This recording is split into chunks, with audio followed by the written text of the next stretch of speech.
No, right? Who would have guessed? You might have thought our biggest problem was unemployment, but Donald Trump fixed that. Or ISIS, but Donald Trump fixed that. Or unconstitutional Looney Tunes taking charge of our government and replacing the structures meant to protect our liberty with racist left-wing diktats guaranteed to plunge us all into oppression and poverty. But Donald Trump fixed that too. So what's left? Yes, it's those white girls. Alexis Grinnell has studied these exotic creatures carefully by actually being one of them for many years. And she writes, quote, and my hand to God, I'm not making this quote up, after a confirmation process where women all but slit their wrists, letting their stories of sexual trauma run like rivers of blood through the Capitol, the Senate still voted to confirm Judge Brett M. Kavanaugh to the Supreme Court. The women who voted for him are gender traitors. We're talking about white women, the same 53% who put their racial privilege ahead of their second-class gender status in 2016 by voting to uphold a system that values only their whiteness, unquote. I could go on, but that would be like allowing the Times to write my hilarious satire for me, which would be wrong. But darn it, they're so funny, I just can't help it. Here's some more, in which sweet little Alexis tells us how she felt about Senator Susan Collins' speech in support of Kavanaugh. She writes, quote, Senator Collins subjected us to a slow funeral dirge about due process and some other nonsense I couldn't even hear through my rage headache, unquote. That's right, Alexis has a headache, so we have to get rid of due process. Hey, Alexis, how about preserving American freedoms by upholding the Constitution? Not tonight, dear. I have a headache. I guess she has a point about white women. Some of those dames are just plain nuts. Trigger warning, I'm Andrew Klavan. This is The Andrew Klavan Show. I feel hunky-dunky, life is tickety-boo. Birds are winging, also singing hunky-dunky-doo. Ship-shape, tipsy-topsy, Lord, zippity-zing. It's a wonderful day, hurrah, hooray! It makes me want to sing. Oh, hurrah, hooray! Oh, hooray, hurrah! I'm here in beautiful, sensationally beautiful Madison, Wisconsin. I haven't been here for about 100 years. This is one of the prettiest towns I have ever seen. It is just absolutely gorgeous. I have a view of out my window of Lake something. There are two big lakes, Lake something, and then on the other side is Lake something something. And I have a view of one of them. It is just a spectacular town. And I will be speaking tonight at the University of Wisconsin at Madison. It starts at 7:30 p.m. Eastern, 4:30 p.m. Pacific. And you can watch me on YouTube and Facebook. So bring your leftist tears tumblers. I will fill them up for you. We also have Max Boot coming up. He is a never Trumper. We had a really interesting conversation. I will tell you about it when we get to it. What else have we got going on? We've got stamps. Stamps. We have to have stamps.com because you do not want to go to the post office if you can help it. We love the post office. The post office has been my life. It has helped me through so much of my writing career. But just like everything else, I want everything in my computer. I want to be able to get stamps, get all of the amazing services of the post office right from my desktop 24/7 when I want them. With stamps.com, you can buy and print official U.S. postage for any letter, any package using your own computer and printer, and the mail carrier just picks it up. Just click, print, mail, and you are done. It couldn't be easier. I love this thing. It's just cool even just to watch it. The printers stamp your letter. Right now, use Klavan for this special offer. It includes up to $55 free postage, a digital scale, and a 4-week trial.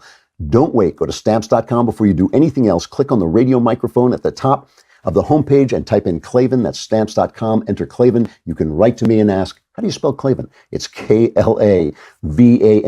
Now, I have to, it's very rare we have to come in here and correct the mistakes, but this is a big mistake. Yesterday, we talked about the Kavanaugh nomination and his confirmation, and we forgot to play the Trump happiness montage. People have been fired. Entire departments have been cleared out to correct this incredible mistake. But here, finally, after all this blood has been spilled and heads have rolled, here is the Trump happiness montage, well deserved. We're going to win so much. We're going to win at every level. Hallelujah. Hallelujah. We're going to win economically. We're going to win with the economy. We're going to win with military. We're going to win with health care and for our veterans. We're going to win with every single facet. Zippity-dee-dah, zippity-yay. My, oh my, what a wonderful day. We're going to win so much, You may even get tired of winning.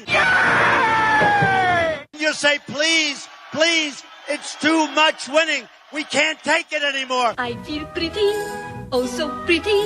I feel pretty and witty and gay. We have to keep winning. We have to win more. We're going to win more.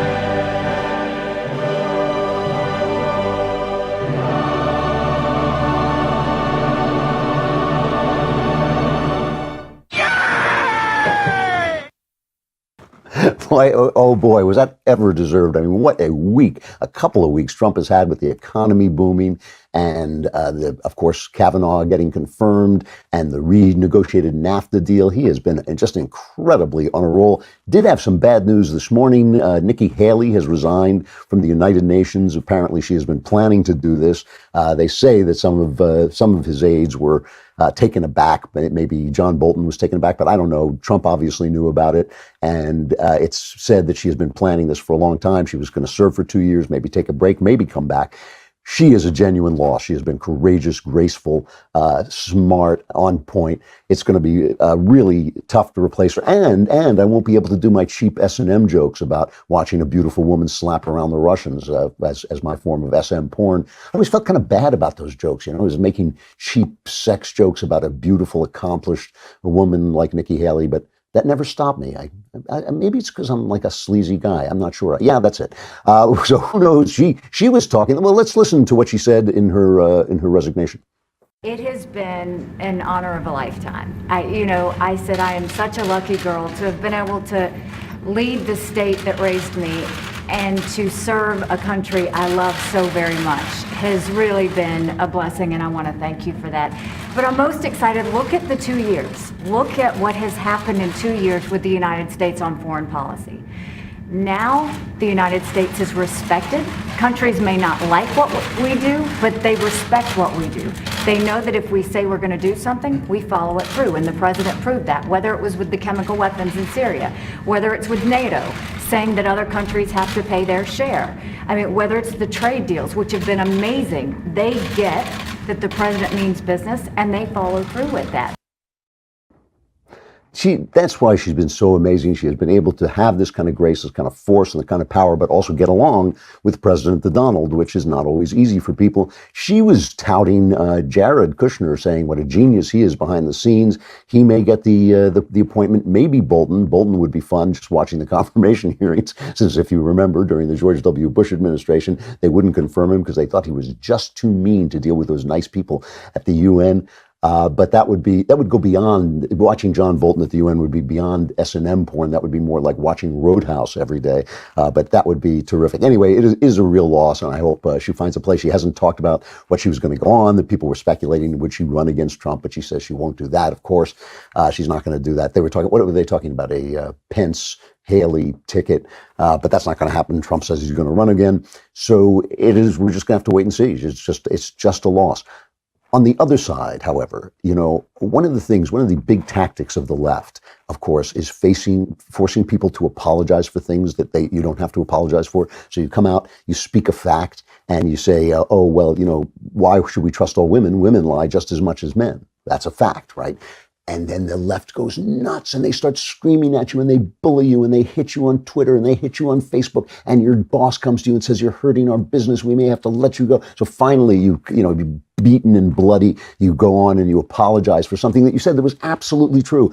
Totally true, but you apologize for some thought crime, like I was insensitive. And then, you think like, oh, well, now I've apologized, so they'll forgive me, right? They'll back off. No, my friend. That is just like bleeding in the water. That is blood in the water to a leftist. They just come in and they devour you because the message they want to send is say only what we let you say. That's the message they want to say. So they always get so angry at Trump because Trump never apologizes. He never apologizes. He never, even when he says something that maybe, he might even regret, or we regret that he said it, doesn't apologize, never does. Finally, yesterday, at the confirmation of Brett Kavanaugh, he apologized. He apologized for the Democrats. It was a great moment. Cut number one.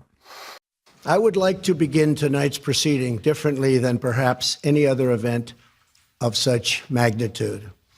On behalf of our nation, I want to apologize to Brett and the entire Kavanaugh family for the terrible pain and suffering you have been forced to endure. Those who step forward to serve our country deserve a fair and dignified evaluation, not a campaign of political and personal destruction based on lies and deception.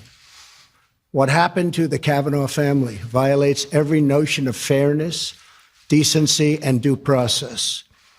Our country, a man or a woman, must always be presumed innocent unless and until proven guilty.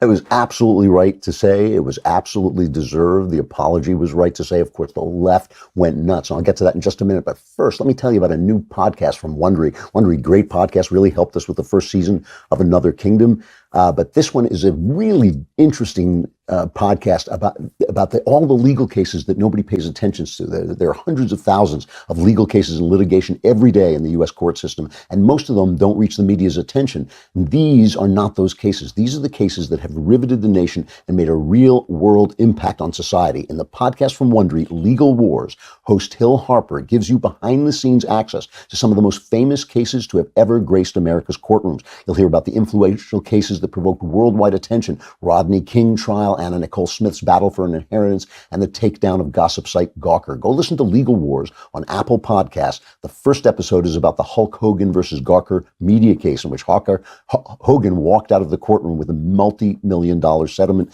That very case has become a symbol of press freedom. You can find Legal Wars on Apple Podcasts wherever you're listening to this, or head over to wondery.fm/Klavan. That's WONDERY.fm/Klavan. It's a great show, and you're going to have fun listening to it, and you'll learn how to spell Klavan, Klavan. So you got to listen to, there should be a word. There's no word to describe someone who is completely unself-aware, but that describes the left, and especially the leftist press. Here is MSNBC watching the confirmation of Brett Kavanaugh, and the left just going absolutely insane. Now they're all coming in now to join in the celebration, and they look very happy, Gene. Mm-hmm. Yeah, they do look happy. I mean, Clarence is wall-to-wall happiness. Well, everyone should pay attention to this, because this is what power looks like. This is what power looks like. Republicans had the power to do this, and they did it. This is a terrible moment, I think, for the country. One thing is clear. This president is only seeking to divide this country. There are people in the hard, cruel, I think that's the right for it, right. Yeah. They're enjoying making fun of this professional woman who said she was sexually assaulted. Let's make fun of her. Mm-hmm. Who are these people? Trump appeals to a kind of bloodlust. When's the liberal or the progressive side going to speak loudly and blow the trumpet? When? Yeah. When? Well, I'm hoping Tuesday, November Wednesday? 6th. No, we'll when between now and then? March. When are you going to go to start the fight? There's nobody out there. Where's Pelosi? Where's Schumer? Where's everybody? They shouldn't be taking the day off. I love it. Just the fact that they're happy is an insult to them. And why is, this is the problem with the left. He just nails it. The problem with the left is they're not making enough noise. They're not screaming at people. They're in the streets of Portland. Antifa's in the streets of Portland directing traffic as if they had some legal authority and chasing down anyone who doesn't obey them, and the police don't even do anything about it. That's the problem with the left. They're just too in control. They're just not shrill enough. They're not crazy enough. They're not violent and nasty enough. That is the problem with the left. How have we missed it up till now? It's unbelievable. If they would just be a little bit louder, a little bit meaner, a little really get down in the gutter. The problem is they're not accusing people of sexual molestation enough. They're just being too nice to everybody. That is the problem. That is why the left keeps losing. And, take it from Hillary Clinton. Hillary and Bill Clinton are going on a speaking tour because that's what the country needs today. What the country needs today is Bill and Hillary Clinton. Lock up your daughters, because if you want to see what sexual attacks look like, they're coming back. Bill and Hillary Clinton. And here is Hillary talking about how we can make amends and bring this country together by treating the right with more civility. You cannot be civil with a political party that wants to destroy what you stand for, what you care about. That's why I believe if we are fortunate enough to win back the House and or the Senate, that's when civility can start again. But until then, the only thing that the Republicans seem to recognize and respect is strength. And you heard how the Republican members, led by Mitch McConnell, the president, really demeaned the confirmation process.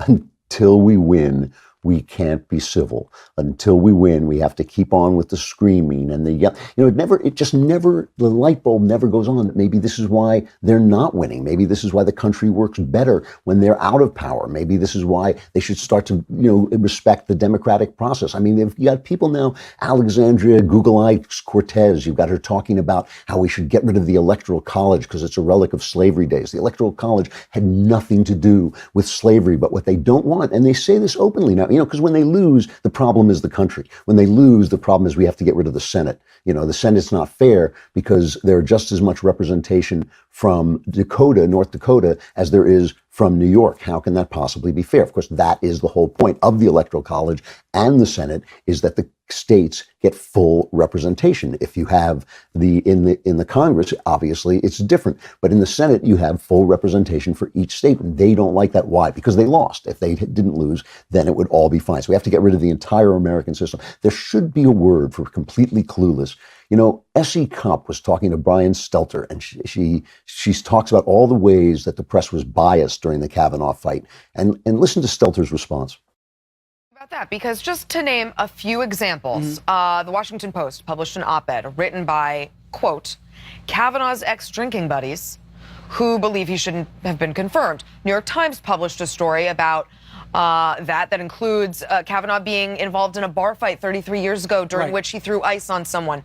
USA Today ran a column alleging Kavanaugh was a child predator. I mean, that seems kind of like an effort. Well, there was also some sloppiness in the case of some of these stories. And that's a difference. For example, the New York Times admitted they shouldn't have had an opinion writer go out and work on a story at Yale. There were some admissions about that. There was some sloppiness as well. However, I do think a lot of journalists were trying to figure out what really happened because, heck, the Senate really wasn't and the FBI really wasn't able to go out and figure out the facts. So the media did play a key role, but I can understand why, to a lot of Americans, it felt like the media was aligned against Kavanaugh. And by the way, I just want to say Christine Blasey Ford was right. She predicted all of this. Remember, she didn't want to speak out publicly. She called the Washington Post, but she stayed off the record. She didn't want to be named. And then in August, she said, no, I definitely don't want to tell my story. She said, look, Kavanaugh's going to get confirmed. She said, quote, why suffer through the annihilation if it's not going to matter? And it didn't. Clueless. I mean, when did the press ever go out and try and get information that exposed Christine Blasey Ford? They went out and got every time, Kavanaugh scuffed his shoe, if he threw ice at somebody, if he said something about drinking, if he drank. All of that stuff came out, but nothing about Christine Blasey Ford. Of course it was biased. It was one of the worst, most shameful episodes in press history, and that is saying a lot. And one of the reasons the press it comes up is because everybody in America wants to be a hero. And there are very few heroes in America because very few people are under the gun. This is a free country. So they have to tell you, oh my gosh, everybody's Hitler. And that makes you a hero because you're standing up to Hitler instead of making a lot of noise about a duly elected official who's doing a good job. That makes you a hero. If you say, oh, women are so oppressed. Women are not oppressed in this country. Women are utterly free. But if you say they're oppressed, then you're a hero. Oh, how brave you were. How brave you were to come forward. They just love to hear that. And then one of the things about the press is they like to pretend that they are in a country that oppresses them. If Donald Trump attacks them, if he says you're lying, you're biased, which they are, they feel like, oh my gosh, it's Stalin has come again. But just as a reminder that there are reporters in this world who are really quite brave. There is a story out of Turkey, but it's about a Saudi reporter, Saudi journalist named Jamal Khashoggi, and this is a genuine. It's a mystery, but it's one of those mysteries I think we all know the answer to.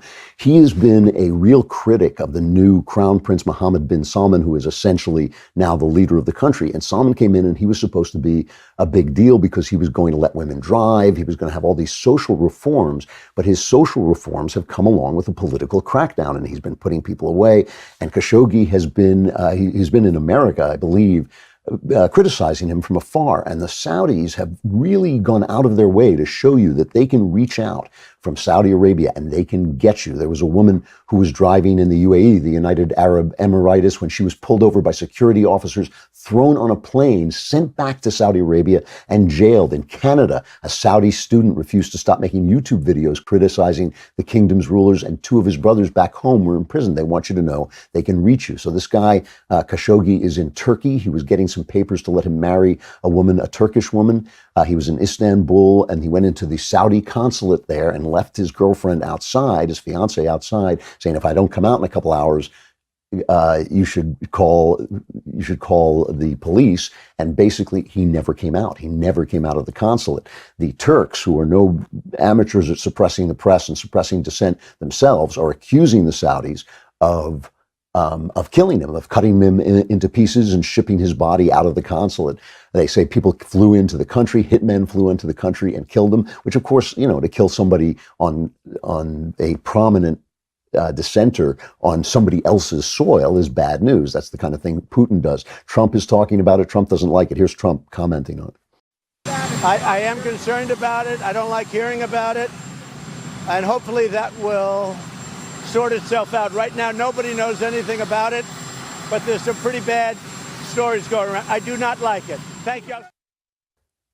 I don't blame them. We've been trying to be friends with the Saudis because they've kind of tacitly accepted Israel because Israel is, what they're really afraid of is Iran. So Saudi is tacitly accepting Israel. So Jared Kushner has been over there trying to, use them to broker some peace in the Middle East. We don't want to lose friends with them, but at the same time, we can't let them go around killing people like this. And it just points out that there are hero journalists. There are people who are standing up against oppression. Brian Stelter and his ilk, CNN, NBC, ABC, CBS, are just a pack of liars, and they're not heroes. And when they get criticized, maybe they should start to look at themselves, because if there were a word other than clueless for someone who has no self-awareness, it would certainly describe the mainstream media. All right, I've got some other things. Oh yeah, the mailbag. We're going to put off the mailbag, I think, till Friday. So get your questions in any way you know how to do it. Go to dailywire.com, hit the podcast button, hit the Andrew Klavan podcast, hit the mailbag symbol. Ask me anything you want: politics, personal stuff, religion, anything. All my answers guaranteed are 100% guaranteed correct and will change your life on occasion for the better. Get them in and we will answer them all on Friday. Also, check out, if you're a subscriber, you have to be a subscriber to be in the mailbag as well. So send your $10 a month because we want your money. That will also get you the new season of Another Kingdom. The first 2 episodes of Another Kingdom season 2 will be available to everybody on Friday, and you will get them on audio as well. So all that stuff is coming up. We've got an interview with Max Boot coming up, but I got to say goodbye to Facebook and YouTube. This will give you a chance to come to dailywire.com and subscribe, as you well should. For $100, you get an entire year subscription and everything else. You get the Leftist Tears tumbler. What a deal.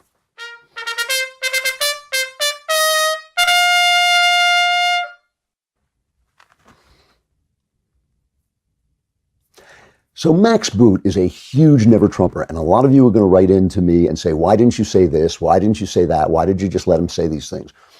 I told him that I disagreed with virtually everything that he said. He is still a never Trumper, which seems to me at this point absurd. Donald Trump, no matter what you feel about him, and no matter how he violates your sensibilities, is doing a terrific job. I think he is on the verge of becoming a genuinely great president, which is an amazing thing. Nothing I would have expected, everything I didn't expect. Boot has stood his ground. He's a guest on my show. I treated him like a guest. I let him speak his mind. You know what I think. You know how I feel. You get to hear me all the time, but it's worth listening to. I actually learned a lot of the never Trump mindset. He is the author of a new book, The Corrosion of Conservatism: Why I Left the Right. He's a senior fellow at the Council on Foreign Relations, a columnist for the Washington Post, and a global affairs analyst for CNN. Find out how never Trumpers remain never Trump. Listen to Max Boot. Max Boot, thank you so much for coming on. I appreciate it. Thanks for having me. The Corrosion of Conservatism: Why I Left the Right, a very impassioned book. I see things very differently, so I really want to hear your point of view and how you got to where you are. Let's start with why you became a conservative in the first place. Well, it's kind of a natural thing for me to become because I was an immigrant from the Soviet Union. So like a lot of other people fleeing communist countries, I was naturally drawn to the most conservative anti-communist movement in the United States, which was, of course, the Republican Party. And then growing up in the 1980s under Ronald Reagan, he made conservatism cool. He was the kind of conservative that I admired and wanted to become: optimistic, forward-looking, inclusive. He kind of typified conservatism for me, along with other heroes of mine growing up, folks like William F. Buckley and George Will. And that was how I became a conservative, and why I wound up writing a conservative column at the University of California at Berkeley for the student newspaper there in the late 80s, early 90s, and went on to work at the Wall Street Journal editorial page, write for commentary, serve as a foreign policy advisor for 3 Republican presidential candidates. So I've been, a part of the conservative movement pretty much my whole life. Those are very impressive conservative credentials, and anybody who writes, I went to Berkeley too a few years before you. Anyone who writes a conservative column for that paper is a brave man. Now, obviously, it's Donald Trump that has turned you away from this philosophy, that made you feel that you are an outsider to conservatism. Is that fair? I think that's definitely fair. I mean, when Donald Trump came on the scene and started running for president in the summer of 2015, I did not know a single conservative who had anything positive to say about him. Pretty much everybody on the right thought he was this clueless clown, this buffoon who did not deserve to be president of the United States. And so it's pretty shocking to me to see that now the Republican Party has embraced him, and a lot of conservatives who once had nothing bad to say about who once had nothing good to say about Donald Trump now have nothing bad to say about him, at least in public. I mean, it's been a startling turnaround, even though I think a lot of the original criticisms that people like me and many others made about his unfitness for the presidency have been amply borne out. And can you be more specific about that? How have they? I mean, just to put myself in position where I'm clear about where I stand, I had all the same feelings about Donald Trump. I gave him a clean slate when he was elected. I didn't see any other choice, and I did vote for him as opposed to Hillary. I have not seen what you just described. Can you be specific about what you've seen that makes you feel that the worst fears about him have been borne out? Well, I mean, it's a daily litany of outrages. I mean, this is somebody who says that he is in love with Kim Jong-un, who is one of the most vicious dictators on the planet. Somebody who lies an average of roughly 8 times a day. Somebody who attacks the FBI as a cancer in our country, who tries to impede and obstruct the investigation of Russian interference in our election, which helped him to get elected, of course. Somebody who I think really caters to the most dangerous sentiments in our country, such as racism and nativism, calling African countries whole countries, saying that the Charlottesville protesters, the neo-Nazis there were good people on both sides. He, referring to Latino immigrants as animals who breed and infest our cities, locking up children of illegal immigrants, paying off a porn star, according to his own attorney who pleaded guilty to 8 felonies. Donald Trump is implicated in a conspiracy to violate federal campaign laws. Of course, Michael Cohen is one of only many people around Trump who has been ensnared in the criminal justice system, including his former campaign manager, Paul Manafort, his deputy campaign manager, Rick Gates, his former national security advisor, Mike Flynn. Now imagine what conservatives and Republicans would be saying if this were President Hillary Clinton, and so many of her senior officials have pleaded guilty to felonies and had even implicated the president in this kind of behavior, and the president were daily attacking the FBI and the Justice Department. Republicans would be in an uproar, and rightly so, but they give Donald Trump a pass. And in many cases, people like Devin Nunes are actually actively working with him to obstruct justice and to undermine the FBI and the Justice Department in ways that I think are unconscionable. Now, all that said, I mean, I will grant you, I think if you're looking at it from a conservative perspective, I mean, Donald Trump has done a few good things. And I think any Republican president would have cut taxes, would have appointed Supreme Court justices. But my argument is that you are paying way too high a price for a handful of conservative achievements, you're having to swallow an awful lot of rancid garbage. Okay, I have a lot of disagreements with that, but fair enough. Let me start this way. When Donald Trump swept away, I can't remember, it was 16 or 17 other candidates who were very highly qualified people, a lot of them. Didn't that indicate in some way that the Republican Party had lost touch with the people it was supposed to represent? I mean, the fact that it was so easy for him to do that, didn't that indicate anything that there was a problem with conservatism and the Republican Party? Yeah, absolutely. I mean, I think that mainstream conservatism and the mainstream of the Republican Party had been losing credibility for years, including because of the war in Iraq, which I supported, including because of the Great Recession in 2007, 2008, where I actually think that President Bush and President Obama did the right thing to help us escape that disaster. But obviously, a lot of Republicans were very embittered by the fact that their leadership supported this financial bailout. So I think, there's certainly mistakes by the mainstream leadership of the party. And I think there's also been a growing populist revolt typified by people like Sarah Palin. And this was what Fox News was catering to. This was the sentiment that the Tea Party was channeling. So, I don't doubt that Donald Trump tapped into something genuine in the Republican Party and in conservatism. But unfortunately, I think a lot of what he tapped into is very dangerous and indeed repulsive, because I think what he is showing is that there is a constituency for bashing immigrants, for appealing to white nationalism, for indulging in conspiracy theories and know-nothing sentiments. I think these trends were always there on the right, even though I chose not to see them in the past.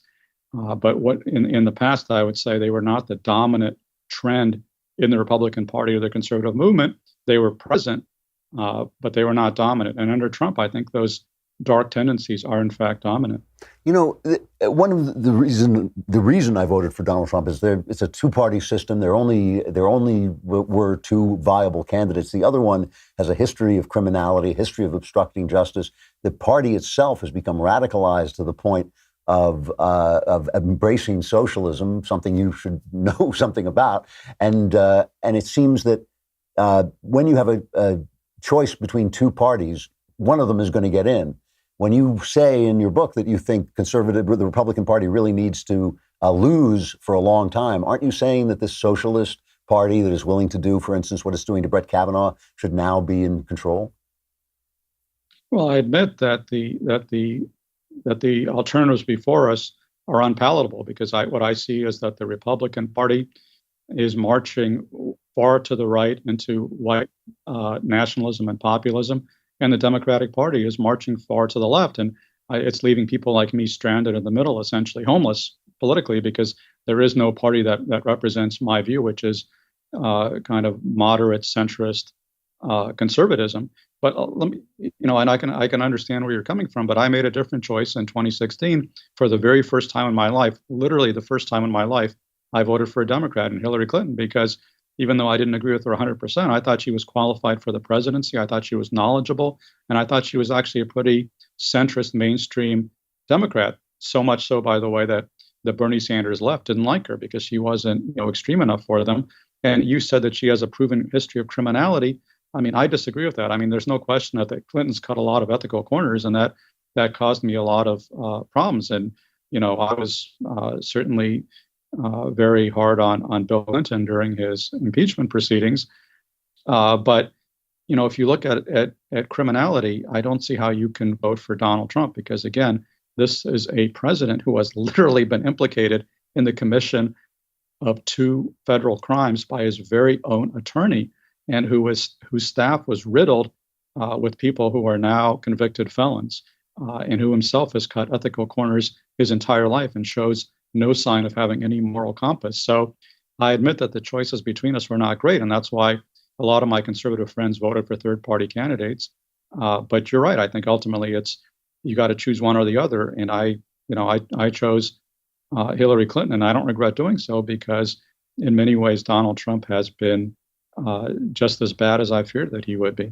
You know, that's another part. I do find that puzzling because we had 8 years of a president who abused the IRS to silence political opposition. It really does look to me that he abused the Department of Justice and the FBI to spy on an opposition political campaign.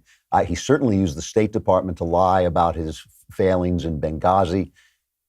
Donald Trump does not seem to me to have actually, despite his many personal flaws, he does not seem to me to have transgressed the boundaries of constitutional governance. I cannot think of a way in which he has spied on people or suppressed people or silenced people. You know, the press complains that he calls them names, and he does, but he hasn't silenced anybody the way Obama tapped phones and really did come down hard on anybody who leaked to the press. Is there some kind of divide between the stuff that comes out of Trump's mouth, which I agree can be egregious, and the things he's done, which don't seem to me that bad? I think the things that he's done are pretty bad. But first, let me just correct the record. And it's just not the case that President Obama had this horrible, scandal-plagued administration. Actually, by comparison with other administrations, it was pretty squeaky clean. He certainly did not have his national security advisor or his campaign manager pleading guilty to felonies. Okay, so in the notion that Barack Obama spied on an opposing political campaign, that's just the conspiracy theory that Donald Trump has spread without any support whatsoever. He claimed that Obama tapped my lines in Trump Tower, and Trump's own Justice Department said that's just not the case. In fact, there was an ongoing FBI investigation of the Russian attack on American democracy in 2016, in which people in the Trump campaign were implicated, and the FBI was investigating that, rightfully so, but they were actually being not nearly as aggressive as they should have been, and President Obama didn't do nearly enough to call out that Russian assault because he didn't want to be accused of interfering in the political process. So, you know, I would say, and I say this as somebody who voted twice against Barack Obama, who worked for John McCain and Mitt Romney, and I disagreed very strenuously with his policies. But I think at an ethical level, Barack Obama is an ethical person. I think he's a good person who was trying to do the right thing. And I disagreed with his policy judgment in many instances, and I thought many of his policies were disastrous. But I didn't have any serious questions about his ethics, whereas Donald Trump is an ethical cesspool. And he has done things. I mean, we have never seen the kind of blatant obstruction of justice that he is committing in plain sight. He is doing before our very eyes the kind of things that Richard Nixon did only in private and that we only found out about later. I mean, Donald Trump constantly denigrates and runs down the FBI. He fired the director of the FBI, James Comey, as he admitted, to stop the investigation of this Russia thing. I mean, I can't imagine a more clear-cut evidence of a president committing obstruction of justice. He does it on a daily basis. I mean, he attacks Jeff Sessions, he attacks the FBI, he attacks Rod Rosenstein, all of whom are simply trying to do their jobs. I mean, he's irate, for example, that Sessions recused himself from the Russia investigation, but that's the only ethical course he could have possibly taken. And I don't agree with Sessions on a lot of things, but he was right here, and he's being attacked by Donald Trump essentially for not doing more to politicize the Justice Department. When it comes to freedom of the press, I mean, he constantly calls the press the enemy of the American people, which is the kind of rhetoric previously used only by the likes of Hitler and Stalin, and he has tried to back it up. For example, he tried to get the Postmaster General to raise shipping rates for Amazon because he's irate that Amazon owns the Washington Post, where I'm a columnist, and the Washington Post runs items critical of him. So he's trying to punish a news organization that is critical of him. Now, it's certainly the case that he has not had as much success in suppressing speech or obstructing justice as he would like to see, because there has been pushback from his own appointees. There has been pushback from the courts. We do have robust checks and balances within the American system. And so, you know, Donald Trump, cannot give full vent to his authoritarian tendencies, but the tendencies are there. He is trying to obstruct justice, and he is, I believe, subverting our democracy in a way that Barack Obama did not do, and really no previous president did, with the possible exception of Richard Nixon. Wow, it is interesting how honest men can see things very differently. I see it very differently than you do, but I appreciate your letting me know. I'm out of time, so I just want to ask you one last question. You have a blurb on here from Bill Kristol, and it has seemed to me that people who have your strong feelings about Donald Trump have in some instances lost the plot of the America we're all, I think, hoping to protect. For instance, when Bill Kristol said better the deep state than the Trump state, I just thought, maybe, is that not overreacting to the presence of Donald Trump? I mean, to have a deep state, an administrative state that basically overrides the will of the people, the Constitution, isn't that worse than having a loudmouth president? Well, I dislike this term, the deep state, that Donald Trump has introduced into our politics, which was previously used in places like Egypt and Turkey to refer to authoritarian tendencies among their militaries to basically subvert the rule of the people. That is not what is going on here. There is not a quote on deep state conspiracy against Donald Trump. What you see are dedicated civil servants and political appointees doing their best to uphold their oath to the Constitution and doing their best to try to protect America from a president who they believe, and I agree, is reckless and unfit to exercise the office. And they're basically trying to constrain his most destructive impulses and to carry and to enforce the law and to carry out good policy as best they see fit. I think what they're trying to do is a heroic, if not entirely successful, effort to insulate America from Donald Trump and not give vent to his worst impulses. And so I think they're actually helping not only America, but Donald Trump, because if Donald Trump could do everything that he wanted to do, he would be in even deeper trouble than he is. His approval ratings are low enough now. They would be even lower if he was able to carry out every crazy crackpot notion that flits into his head. Max Boot, the author of The Corrosion of Conservatism, Why I Left the Right. I can only hope that I'm right and you're wrong, but it's been very interesting talking to you. Thanks so much for coming on. I appreciate it. Yeah, I mean, and I know you disagree, but I really appreciate the civilized conversation. I think that's the only way we move forward is by discussing these things in an intelligent and civilized manner, and you're doing that, so I appreciate it. I agree with you 100%. Thank you very much for saying that. Thank you. I appreciate it. Thanks. You know, that is the thing. I wish more leftists would come on, but they won't. But it was really interesting to me. I mean, I thought, obviously conflating immigrants with illegal immigrants and the stuff about Hillary Clinton and Barack Obama, I don't see how you can think that. I do not see how you can not think that Hillary Clinton is a criminal. He should read Ken Starr's book about the Clintons. All right. But I was glad to hear from him. Sexual follies.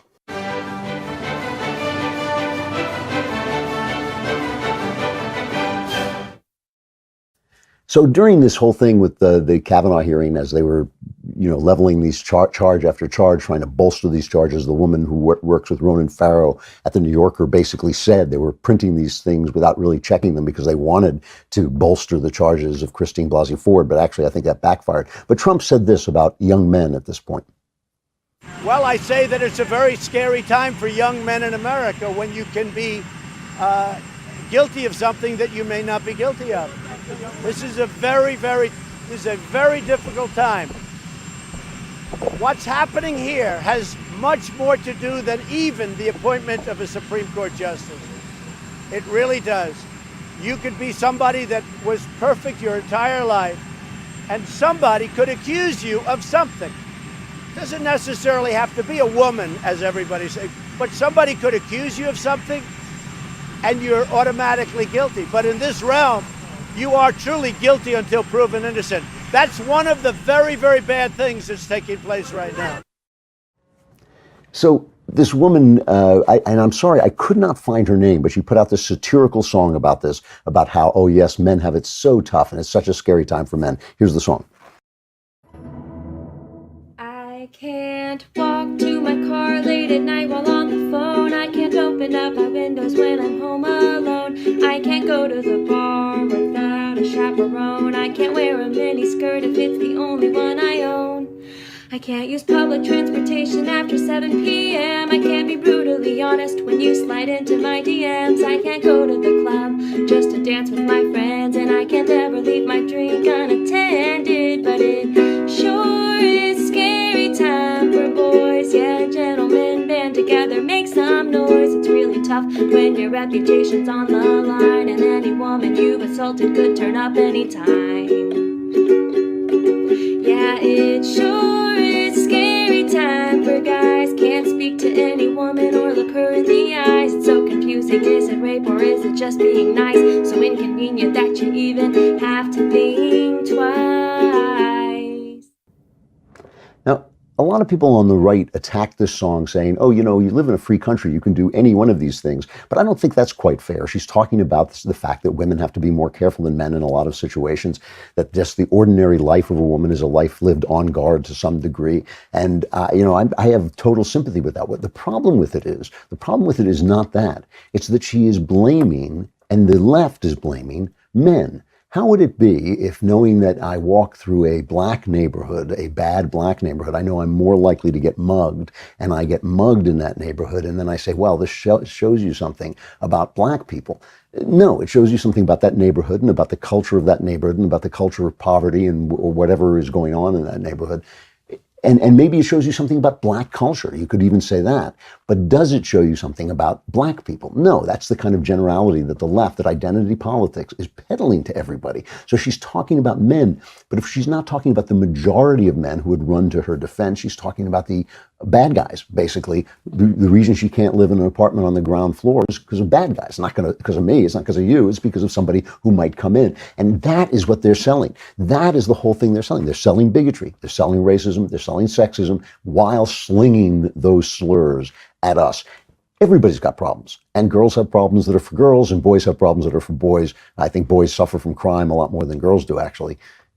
Because the person most likely to get murdered, I think, is a young man who is within the vicinity of a gang. So there's all kinds of problems. The world is tough. But blaming identity groups is precisely not the way forward. And while the left continually accuses the right of doing it, it's all happening on the left. All right, that's it for me. I'm not going to be on tomorrow. I will be back on Thursday and have an extra show on Friday to make up for the one Wednesday gap. So you will have a Klavanless Wednesday, but I'll be back on Thursday. I hope you will be too. I'm Andrew Klavan. This is The Andrew Klavan Show.